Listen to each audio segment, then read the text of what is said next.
Welcome to Truth Transistor Radio.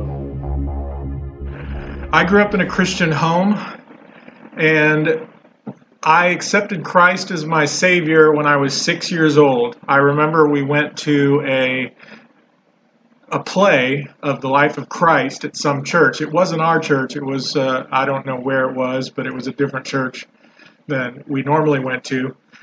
And I think I asked some questions when we were on the way home. And then when I got home, I asked Jesus into my heart. And what I understood was that Jesus offered to pay the penalty for my sins, and because I deserved to go to hell, but if I asked him to come into my heart, then he would forgive my sins and I would go to heaven when I died. So that was my understanding, my limited understanding of salvation when I was 6 years old. And some things that I can tell you about my parents is that they were not fake. They were legitimate. They were sincere Christians. This was their life. It wasn't like when we get to church, we're going to act a different way, but at home, there's drinking and abuse and all that stuff. No, none of that.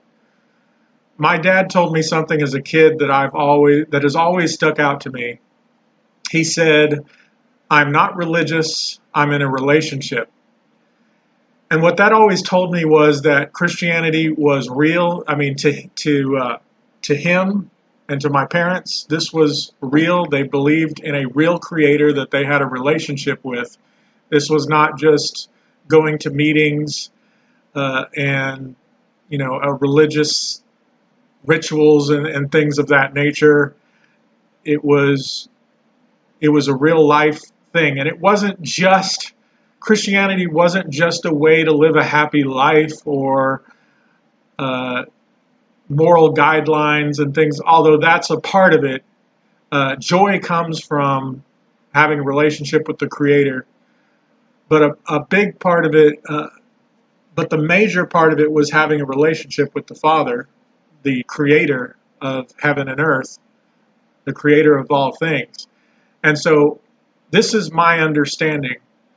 And that the Bible that we have is inspired by the Creator, and it's the truth. It's the truth about the world that we live in, the history of the world, and it also gives the message of truth.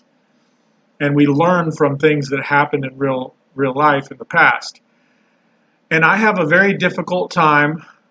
Some people, for some reason, say that they don't necessarily have to believe that the Bible is historically accurate, that they still get a good message from it and all that. But for me, if it's inspired by God and it's a book of truth, then to me, if the historical claims in the Bible never happened, and it's just all allegories or what have you, but the way they're written, a lot of it is written to be historical, to its claims of history. And if we find out that none of that happened or it's inaccurate or anything like that, then I would have a difficult time following that book.